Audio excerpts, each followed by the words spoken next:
This episode is sponsored by Realtor.com, who wants you to take advantage of your free profile on Realtor.com.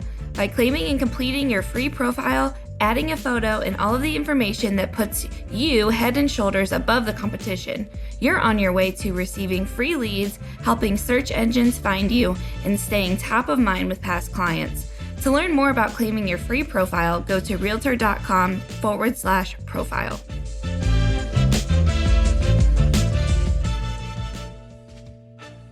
Welcome to the Real View podcast, where Ohio Realtors connect you to innovators and influencers, keeping you with the real view of real estate.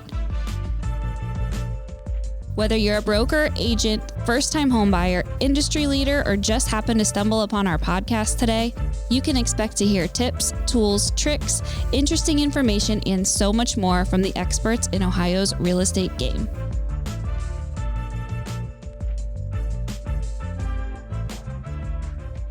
Hi everyone, welcome back to the Real View podcast. I am your host, Allison Wiley. Joining me today is our special guest, Maura Neill. She is a second-generation realtor who combines her love of the industry with her passion for education. Before getting into the real estate business in 2001, she previously taught at Florida State University and the University of Phoenix. She is an active agent with RE/MAX around Atlanta, leading her team and representing buyers and sellers on a day-to-day basis, and considers education, both clients and other real estate agents, an important part of her role as a realtor. Maura is a graduate of Florida State University and has regularly attended the Harvard Negotiation Institute at Harvard Law School in the Harvard Division of Continuing Education in Professional Development. She is a national real estate speaker and instructor on subjects such as real estate technology, building your business via social media, customer service, and client retention. And she is also going to be joining us at this year's convention in September in Cincinnati. Maura, welcome onto the show. Thank you so much. It's such a pleasure to be here. Yeah, we're super excited to be talking a little bit more about your session up and coming at convention. It's going to be all around negotiation. And I know you are the perfect person to be speaking to us on this topic. And we're not going to share all the secrets that you're going to be sharing with us at convention, but we are going to get a little taste into some of the basics that you're gonna be talking about. But before we get started on today's topic, I have to ask our Real View question, which I ask all the guests that join me on the show. And since the show is called The Real View, I would like to know, what is the best view that you've ever seen? Oh my goodness. Wow. The best view I've ever seen. It's hard to pick just one. One of my favorite places in the world is the west of Ireland. And the Cliffs of Moher are just gorgeous and rugged and wild and beautiful. But also I've been to Cinque Terre in Italy. I'm sure I'm pronouncing all of this incorrectly, but it's just these gorgeous cliffs with these multicolored, some are pastel and some are bright houses and buildings built into the cliffs. And so that's just really incredible too. But any view on a vacation is a great view, right? Absolutely. Yeah. Those are some memories you'll always look back on and never forget. And yeah, I do love that European scenery. I mean, that's just, can't get much better than that. That's some of the most beautiful, beautiful scenery in the world. Okay. So I want to hear a little bit more about you, how you got started in real estate. I know I shared a little bit about your background and stuff in the beginning, but tell us about you, your career journey, and what's led you to where you are today. You did mention I got in the business in 2001. I was laid off from a corporate job right after 9/11. And I had tried the public school teaching route. When I taught for University of Phoenix and Florida State, I was in grad school and freshly out of graduate school. And I always thought I would be in academia some way or another. But public school teaching wasn't for me. The kids were great. The parents were not. Yeah. So for me, having a chance to kind of reinvent myself made sense, but I didn't really think about real estate as the first option. In fact, it was something that I thought I would never do. I was an unlicensed assistant for 4 years and always swore I would not get my real estate license because I saw the hours that woman that I was working for, she was a high producer. She was a solo agent for a while, and then she did start to build a small team, but she was a workaholic. And she actually ended up being a great example of what not to do for me personally. She's still in the business. She's very successful. But for me, one of the reasons that I didn't want to went into getting my license kicking and screaming was I want to protect my time. I want to protect my evenings and my weekends. And of course, we all fall into that trap. The more you work, it feels like the more you work, the more money you make. And so I did kind of get into that routine, especially when I was a solo agent, right up leading into COVID. I was working more hours per week than I wanted to, more hours per week than I ever thought I would. And I was completely burned out. So that was a good lesson for me. The light bulb went off that if this is what I wanted to continue doing, because I love what we do. I'm so glad that I got my real estate license and became a realtor, but I needed to find some harmony between me time and client time, work time. That's a balance that I think a lot of us struggle to maintain, because it's almost a guilty feeling when you take time for yourself. And for me, that's something that I've started speaking about a lot when I know we're talking about negotiation today, but another topic that's been heavily requested in the last 2 years or so is, mental health, how to justify time off, which sounds ridiculous, right? We are one of the only countries in the world. We were talking about Europe a minute ago. We're one of the only countries in the world where we have to justify time off. So I know I went down a little bit of a rabbit hole for you on that No, one. I think that's totally fine. And, maybe this just means we have to bring you on to talk about justifying this time off and how we do it. I think that could be, another podcast we could do at some point. But, it's so true. And we're recording this just coming off the 4th of July holiday. And my coworker came in to me today and she said, "How was your time off?" And I said, "You know what? So good." And the fact that we don't do this more often and that we do feel that guilt around it when it's such a positive thing and it can have such a good impact on your life, on your mental health, on everything. I was like, I just feel so rejuvenated. And it's so important that we take that time off, but yet we beat ourselves up about it and don't give it enough care and attention that it deserves. You're so on point, especially coming off this holiday weekend. I know I'm definitely feeling that. So that's kind of a little bit more about you in your career. And you did eventually fall in love and make real estate, a big part of your life. But, one of the things you're so passionate about too is education. And I think, trying to make that the full-time career and then transitioning into real estate. But I love that you've found a way to still incorporate that in your day-to-day job and you do educate. And I know I've heard your name even just before you were coming on for convention. So I really love to have you on today and that you're going to be joining us at convention. Yes, thank you. Let's kind of just start at the beginning. I mean, we all know why it's so important, negotiation, how it's incorporated in our daily jobs. I mean, just the importance of it. But from your perspective, why is it so important? Negotiation is the number one thing that we get paid for, in my opinion. As realtors, when we get that commission check, that means that we have hopefully negotiated successfully for our clients. And it's the thing that gets taught the least. For any realtors who might be listening, think about that pre-licensing class that you took, whether it was last year or 25 years ago. How much of that class did they spend talking to you about negotiation? Probably zero. At no moment during your pre-license class did you learn real life skills that we need as real estate agents to be able to represent our clients. When we learn things like meets and bounds and legal descriptions and how properties get divided, that's great. That's like learning history in school. It's important to know. It's important to know where to find that information, but that's not the practical information that's going to help you right here, right now, get clients. And once you have those clients, help them get to the closing table.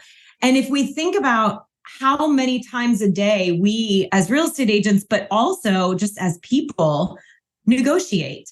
We negotiate for our clients. We negotiate with consumers for them to become our clients. We negotiate with other agents on behalf of our clients. And we're negotiating at multiple steps along the way, from before that consumer becomes your client, all the way up through multiple times during the contract period.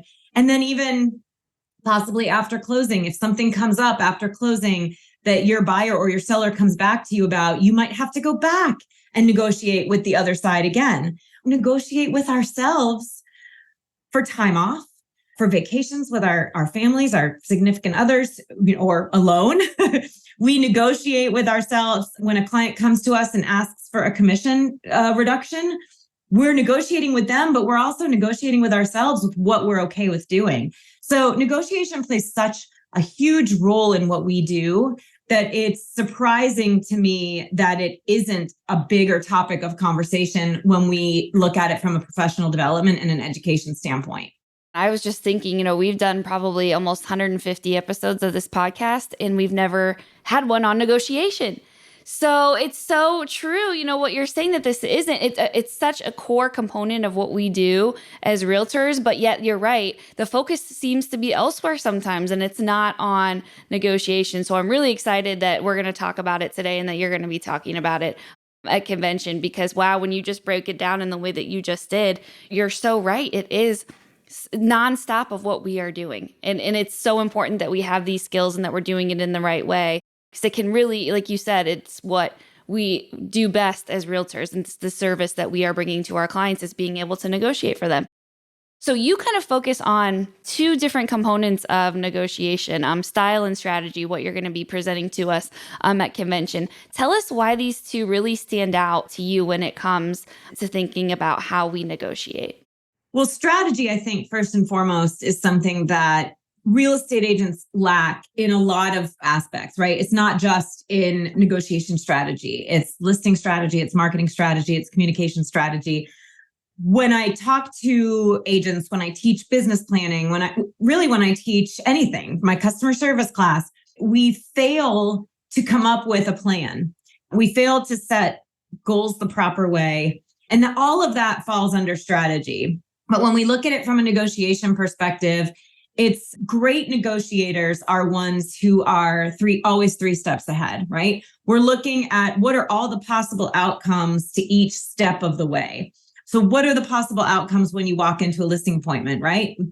One is they want to hire you right off the bat. They don't even want your presentation. One is they're going to drill you with questions, but probably still hire you. And the other one is the realization that they may not hire you at all, but you still need to be there to do the job. And what's your strategy for each of those outcomes? And maybe there's more than three outcomes, but those are just three examples. It's also walking into that listing appointment and being ready to talk to that client about things such as, when do we do a price reduction? What's your price reduction strategy? What happens if we have multiple offers? What's your multiple offer strategy? In the last 18 to 24 months, with this crazy market we've had, low inventory, buyers agents trying to convince us to, show me your off-market properties. What is your strategy for each one of those scenarios? When I've walked into listing appointments in the last 24 months, and this isn't me, this is not a humble brag, this is not me bragging, this is just the reality. More times than not, what I hear from that seller is, I've talked to other agents, no one talked to me about multiple offer strategy. And I think the reason for that is because we think about that when we're representing buyers. We think, oh, we have to have a strategy. What weird, wacky things can we put in that makes our offer stand out? How many tens of thousands of dollars over asking do we need to bid? What contingencies do we need to remove? Why is it that we only think about strategy and multiple offers when we're on the buyer's side? That doesn't make any sense. You need to have one for your sellers too. That's why almost every single listing appointment, I don't think we've lost one in the last 24 months. And the ones that didn't already know me said, no one else talked to me about strategy. Now, does that mean those agents didn't have one? Of course not. They might have, they probably did, but they didn't think about talking about it because in their minds, that was 5 or 6 steps down the road. But it's part of my listing appointment strategy to talk to them about my strategies once they're already my client and make that presumptive close. So that's the strategy part. And style is just, knowing what your communication style is. If you know your communication style, if you know how you react to others when you're faced with conflict, how you react to others when you're faced with questions, if you know your style of communication, that's a big step forward in knowing what your style of negotiation is. Are you combative? Are you confrontational? Or are you inquisitive? How are you approaching those scenarios when you're faced one-on-one with someone in a negotiation situation? And also, can you adjust your style? Can you be a chameleon? If you see that someone else is being really combative, can you diffuse them? It's figuring out what your communication style is and your negotiation style and how agile you are in reacting to the person on the other side.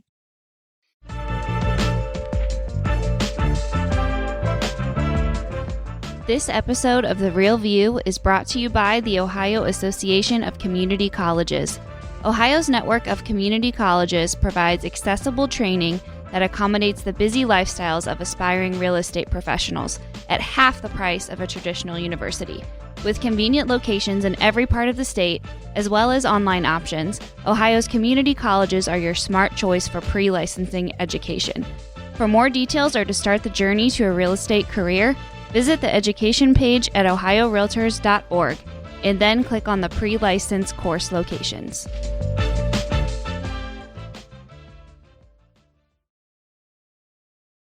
And I know if you just do like a quick Google search of negotiation and how to negotiate, I mean, you get lists of these like different types of negotiation styles, right? Do you find those to be true, that there is kind of just that set of a few, maybe like 3 to 5 different negotiation styles? Is that really kind of what you find, or are there more than that? And how can we really hone in on what our style is and how we can navigate working with different styles that may be different than ours? It's funny that you asked that, because we are going to take a self-assessment in the class, and we're going to talk about styles. And I believe my session is an hour, so it's a very reduced amount of time for us to cover a really huge topic. But like you said, when you Google negotiation strategy or negotiation style, you will find pages upon pages upon pages of blog posts, magazine articles, everybody from business schools to psychologists to communication instructor, people who teach you how to be a better communicator. Everyone has a blog post or an article about it. There are probably, much like when you take a Myers-Briggs test or a DISC assessment, there are probably 3 to, 7 or 8, depending on whose articles you're reading, negotiation styles. But really what it boils down to is, are you aware of what your innate tendencies are? So if you are someone who has a very short fuse and a very hot temper, are you aware of that? Are you self-aware? Do you have the level of emotional intelligence to be able to look in the mirror and say, these are my strengths, but these are my weaknesses, and to work on those weaknesses, right? And then are you able to, because in my opinion, if you're a great real estate agent, it doesn't matter what negotiation category you fall under your, style.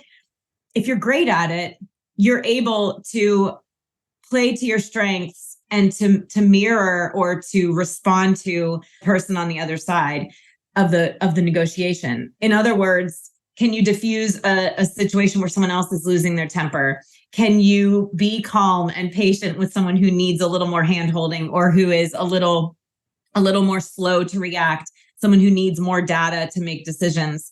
The best word I can think of it is, can you be a chameleon? And we learn about that a lot when we do those DISC and those Myers-Briggs assessments, the personality assessments. The way that you have better relationships is you adapt. And it doesn't mean don't know yourself well or change everything about yourself. In fact, I would argue it means knowing yourself better, to be able to adapt your own instincts for the good of the negotiation, for the good of the relationship, and to get a little bit more of what your side wants in the conversation. Yeah, no, definitely. That's so true. It's all about knowing yourself and just being aware, I think, too, of just your surroundings and your reactions and how you're reacting, how the other person's reacting. I mean, just that awareness can be so beneficial, when it comes to negotiation and how we really navigate this situation the best. In your opinion, what does a great negotiator look like? Are there certain traits, or what makes up someone who's really, really good at negotiation? Well, I think first and foremost, it's being a good listener. A lot of us think that we're good listeners. I'd be the first to tell you I have room for improvement. I catch myself falling back into bad habits when I'm not being hyper aware of myself in the conversation. Real estate agents, we think we're great listeners, but most of the time what we're doing is thinking about all the things that we need to say next, right? And that's not good listening. That's terrible listening skills. But I use this example a lot when I teach customer service. and I teach lead generation. When you're going into an appointment with a new buyer or a new seller, you need to be asking them open-ended questions and then really focusing on what they're saying to you. It's asking the open-ended question, asking it in a way that is not anticipating what you think their answer should or could be, right? So it's called humble inquiry. You're asking truly from a place of wanting to know, and then letting silence lay there between you, even if it's uncomfortable silence, because you want that person to give their true answer. And they may need to feel a little bit uncomfortable until they speak first, right? It's a cliche. He who speaks first loses, right? So you ask the question and then you just wait for their answer. And you're not thinking of all the things that you want to say next, because when we're in those kinds of appointments, we want to say all the great things about ourselves and all the reasons that they should hire us. But what we should be doing is focusing on what they're saying, because the correct response back is not all the great things and all the great awards you've won and all the sales you've made. It's repeating back what you heard them say, the most important piece of what you heard them say, and asking another follow-up question. So the more you learn about a person, whether it's your future client, your client, the agent on the other side of the transaction, or their client, the stronger your hand will be in that negotiation, right? The stronger your position. There's a great book by Chris Voss, who is a former FBI hostage negotiator, and he wrote a book. He teaches negotiation strategy. And he has a series on masterclass.com, but he wrote this really great book called Never Split the Difference. And he says, and I'm going to paraphrase because I don't know the quote exactly, but he says something along the lines of, most people go into negotiation thinking it's an act of battle. And it's not. It's not a battle. It's not a war. It's information gathering. You're there to gather more information to help your side come out on top. So if we're truly listening well, if we're asking good questions, the number of times that especially in the last 18 to 24 months, that I've received offers on listings and the agent who sent the offer has not picked up the phone and had one single conversation with me. And I know realtors don't like to talk on the phone, but that's our job. And that's how you gather information. Text and email is great, but nothing beats an actual conversation. And oftentimes when we're in multiple offers, the agent who actually does pick up the phone and talk to me about what's important to your seller, what can my buyer do to make their offer stronger, what should we not put in that offer that might be a turnoff to your seller, more often than not, that's the agent who sends me the best offer, because they're actually picking up the phone, having a conversation. They're gathering information to put their buyer in a stronger position. And even, I've had some people say to me in the last couple of years, well, there's no room for negotiation in this market that we're in with, low inventory and offers over asking. My buyers aren't able to negotiate. Sometimes negotiation isn't about getting money off the price or getting money toward closing costs or winning. Sometimes negotiation is about, as Chris Voss says, gathering information so that your side has the upper hand. It doesn't have to be the upper hand over the seller. It's the upper hand over all those other buyers whose agents are also submitting offers, but who aren't bothering to call the listing agent. Yeah, and that I think is such a interesting and unique perspective to look at negotiation, especially from the standpoint of it's not a battle. You don't have to come into negotiation prepared for war. You know what I mean? And I just think even switching that mindset is like, hey, like we're just going to go get all the information that we can, learn as much as we can about everything in this transaction. And it's not necessarily we have to go and outbeat everybody. And I just think that's a really great way to look at it from a perspective of it's not a fight, it's not a war. We don't have to put our armor on and, get ready for crazy time. It's just let's go have a talk and listen and see what we can learn to better position ourselves to have the outcome that we desire. I think that's a really cool way of looking at negotiation. And I want to go back to the strategies a little bit when we think about style and strategy and negotiation. What are some of the best strategies that you've seen that we should be thinking about, that we should be focusing on? I know you mentioned, the multiple offer strategy, having a plan for that. Are there any other strategies that really stand out to you when it comes to negotiation, or what are some of the best to use when it comes to a deal? The number one strategy is the one that I we just talked about, which is having conversations, especially with the other agent, right? And I hear all the time, well, I call and they don't call me back. Well, at least you've tried. Try multiple times. Call and leave a voicemail, text and say, I'd really like to talk to you. If they just don't call you back, well, then yes, there's nothing, you can't force someone's hand, but try multiple times. We all know how crazy busy our lives are in this business.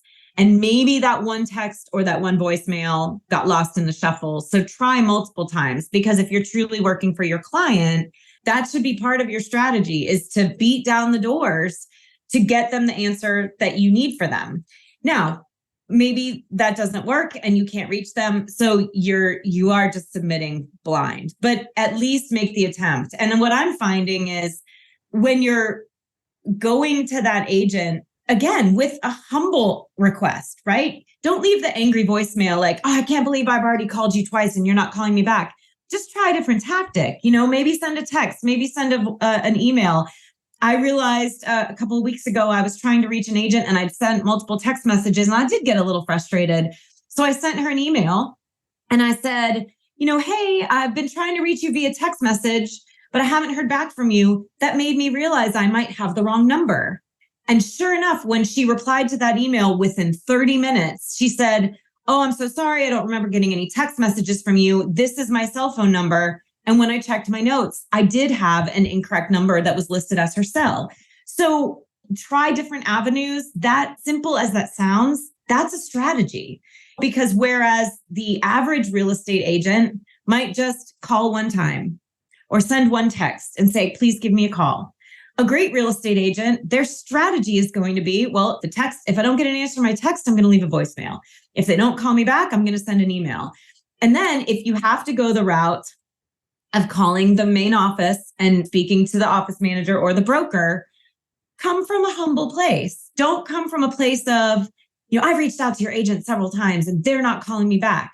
Just come from a place of, I may not have the right number, but I'm really trying to reach this person. Can you ask them to please give me a call?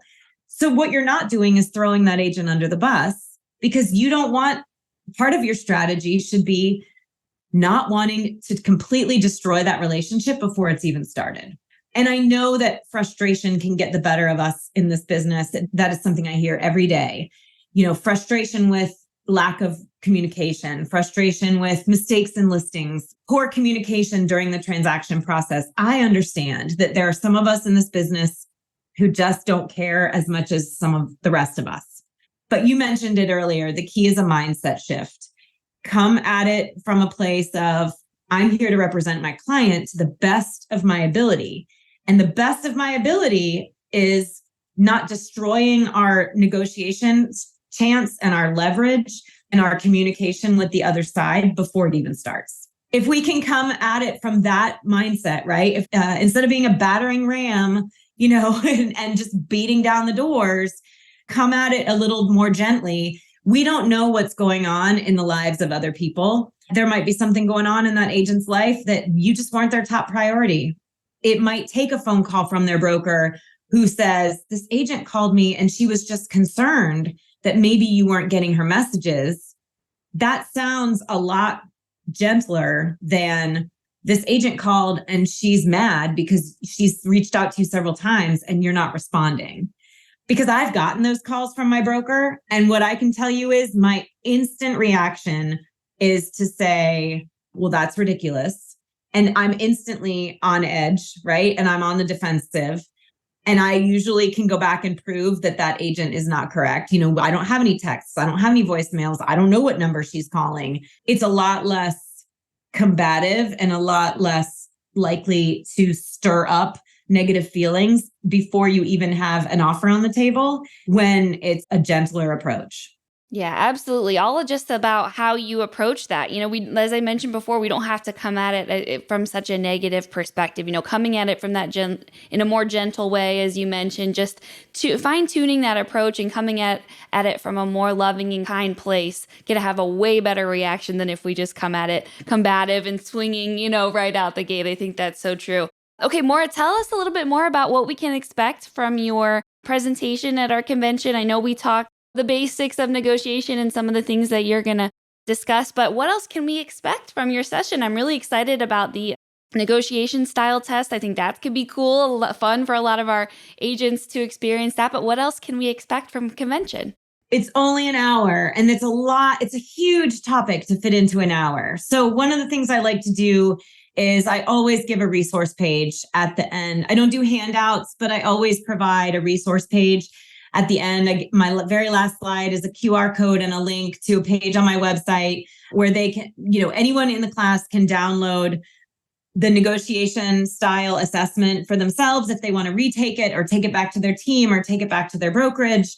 They can also see, articles, videos, book recommendations, things that I mention in the class, or things I may not get to mention in the shortened time period of an hour. So if it's someone who's truly interested in the topic and they want to know more and they want to learn more, and my class is enough to just kind of wet their whistle, there's so much there for them to download, to read, to, go and find the books on Amazon or in their favorite local bookseller and continue learning and exploring. So hopefully 1 hour will be enough information to give everybody who's in the session, at least one idea of a way that they can shift their mindset, become a better listener, a better communicator, a better negotiator, but then also make them interested enough to go out and seek some more information on their own after the convention. Yeah, no, it's going to be great. I know I'm looking forward to it. Make sure to circle Maura's session up and coming at convention. We hope to see you guys all there. I know, looking forward to seeing you, Maura. Hopefully I can meet you in person and stop by and say hello. But